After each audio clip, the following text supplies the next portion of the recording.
Good afternoon, welcome back. Get yourself a nice cup of tea and relax because we are joining Paul Morphy back in 1859, commentating on the 1834 match between McDonnell and Labourdonnais. In the last game, McDonnell came back to win his first victory and equalised the match at 1-game-all. As a reminder, the match is the best of 21 games and draws don't count. If you get a draw, you retain the same coloured pieces and play another game. So, since McDonnell won, the pieces have swapped around and now we have Labourdonnais playing with the white pieces.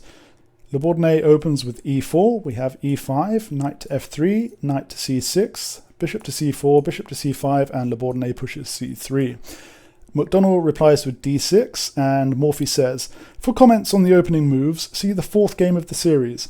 Well, I have seen the fourth game of the series and Morphy says that knight to f6 is actually better here. But McDonnell's not listening because Morphy's not even born yet, so he does indeed push d6.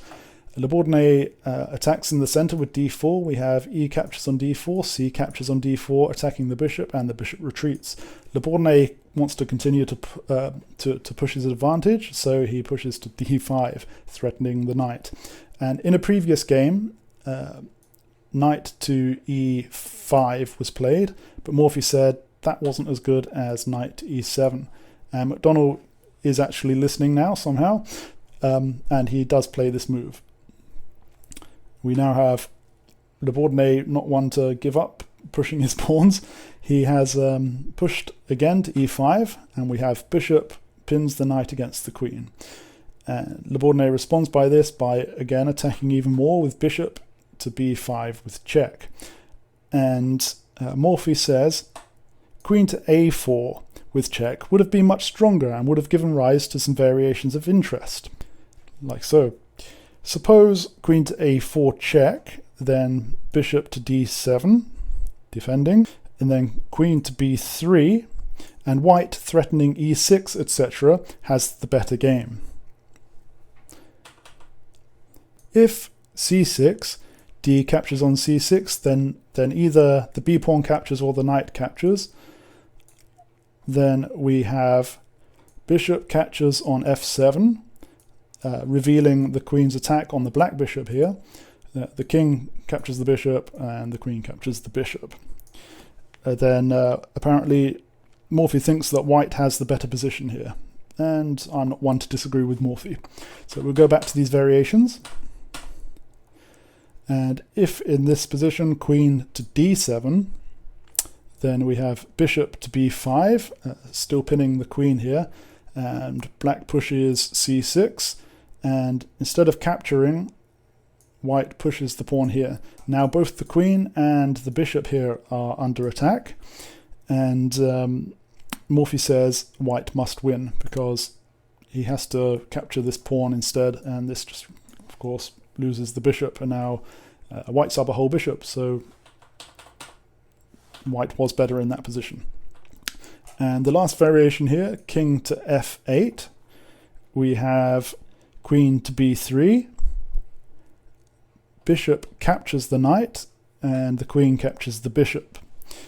And we have knight to g6 from black, and Morphy says that black's game is quite as good as his antagonist's. He has a strong and safe position and will have no difficulty in bringing his pieces into play. If white should move e6, black might answer with knight to e5, having an excellent game. Okay, so that was all the variations Morphy wanted to show us at this point. Oops, excuse me. Instead of queen to a4, we have bishop to b5 check, and the king goes to f8. And Morphy comments, black might have just played c6 with safety, but he didn't. He played king to f8. We have e6. Labourdonnais loves pushing his pawns. We have f captures and e captures on f6. And now knight to f6, developing the knight. h3, attacking the bishop here, and the bishop captures the knight, and the queen captures the bishop. We have c6, attacking the white bishop here, and bishop back to d3, getting out of the attack. McDonnell moves queen to c8, attacking the pawn. So Labourdonnais needs to defend it, so he plays bishop to f5. Morphy comments here, he says that instead of that, queen to e2. Queen to e2 strikes us as a better method of protecting the pawn. But he didn't, he played bishop to f5 and the king moves back to e8. But Morphy says, black should have captured the king's bishop with the knight at once and then continued king to e7, winning the advanced king's pawn. And this is because there are two attackers on this white pawn with only one defender. But that didn't happen. We have king to e8, and then the game continues with white castling. Rook to f8, and then the queen moves to d3, keeping an eye on the protection of this bishop and also attacking this undefended pawn. And we have knight captures the bishop and queen captures the bishop back. And finally, king to e7. And at this point, Labourdonnais moves his bishop to g5 and pins the knight against the king here.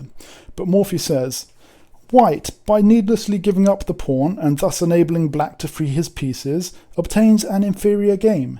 He might have played rook to e1 and preserved his advantage. He appears to have feared in reply knight to d5. The subjoined variation shows that the move apprehended would have resulted in white's favour.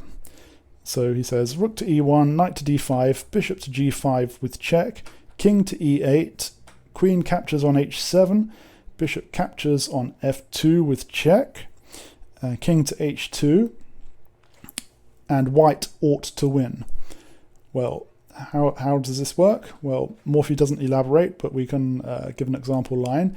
If the bishop captures here, then black has just hung checkmate, because we have check here, the only move was to defend with the rook, and then the queen captures the rook with checkmate.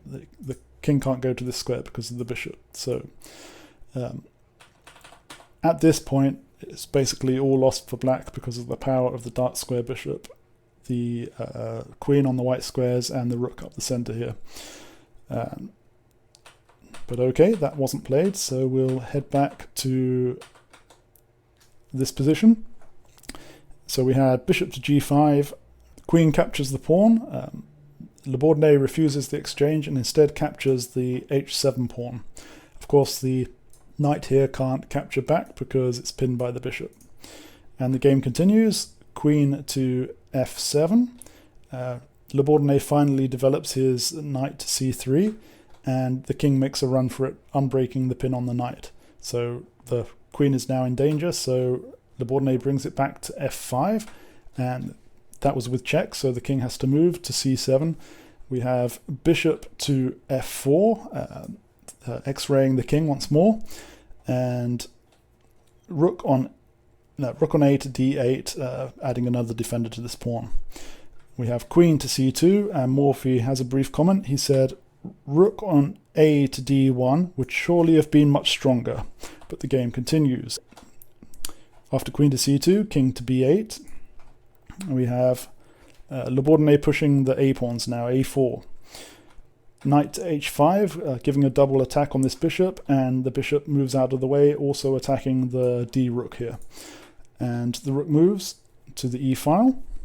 Labourdonnais loves to push his pawns, so he pushes to a5, attacking the bishop, so the bishop moves to c5, and again the knight, there's now a double attack on the bishop here. It's only defended by the pawn, so the bishop once more moves, and we have queen to d2. Morphy says, this is not a good move, but in every event, black has a greatly superior position.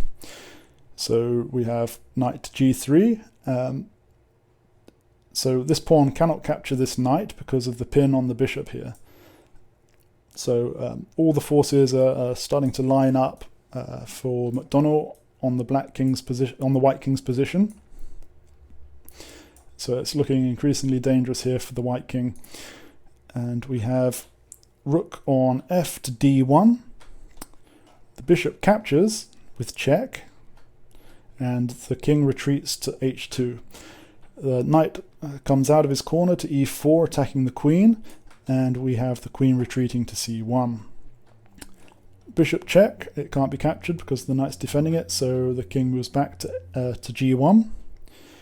Queen to f2 with check, and there's one square that the king can go to, which is h1, and we have bishop back to e5. And Morphy says, McDonnell, certain of victory and seeing a good move, did not give himself the trouble of looking for a better. Otherwise, he would have observed that rook to h8 would have forced the game at once. Why is this? Well, I think it's because this pawn can just be captured, and it can't really be captured back because the queen will just be able to have a clear path to checkmate here. So just the whole weight of all the black pieces pointing at the king will be too much for white to bear. So that wasn't played though. We had bishop to e5, and the game continues with rook to d3. And this is because the black knight is coming into here with check. The king can't just move out the way because it's going to have a reveal check coming when the knight moves away, and basically the knight can do whatever it likes. So after the reveal check, you might decide to capture the queen or do anything, and it's just game over. So rook to d3 was played, the knight comes in with a check, and Labourdonnais has to give up the knight. But not only that, he has to give up the bishop, because it's going to be checkmate if he tries to defend it. So the queen has to come back to protect this checkmating square, and of course the bishop falls. And play continued. We have a last-ditch effort here from Labourdonnais, continuing to push his pawns as he likes to do, and we have McDonnell just ignoring it and lining up his queen back on this checkmating square. We have the pawn captures, and rook to f2, rook to a3, and queen to f4. Morphy comments, "It is curious that McDonnell should here have overlooked the following forced mate given by previous commentators. From this position, rook to f1, rook captures the queen, black rook captures the white queen, the king captures the black rook, and the black bishop captures the white rook. And now, whatever white does, he can move any piece he likes, but it doesn't matter. He can try to escape with his king, but the rook is coming down to e1. And this is a checkmate because all of these squares are covered. Of course, he can't go here because his own piece blocks it. So going back, this was not played. We have instead, as we said, queen to f4. And Labourdonnais plays knight to b6.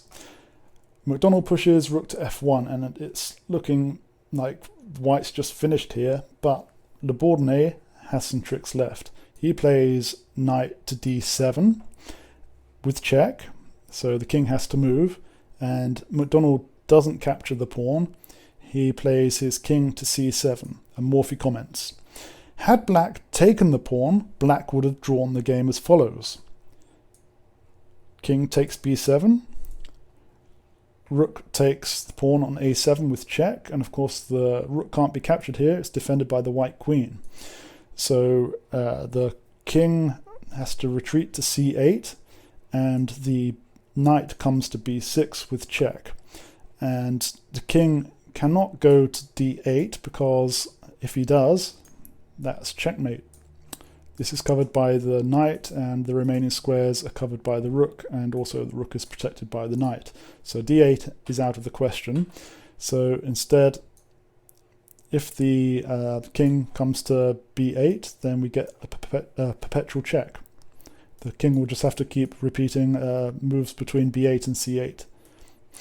And so, yeah, the position still had dangers left in it for McDonnell, but he managed to avoid these. He did not capture the pawn. McDonnell plays king to c7.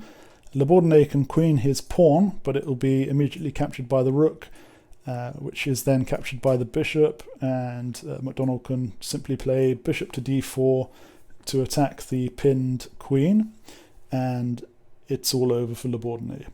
And that's it. So McDonnell claims his second victory and goes 2-1 up in this match. So join me again next time for Game 7.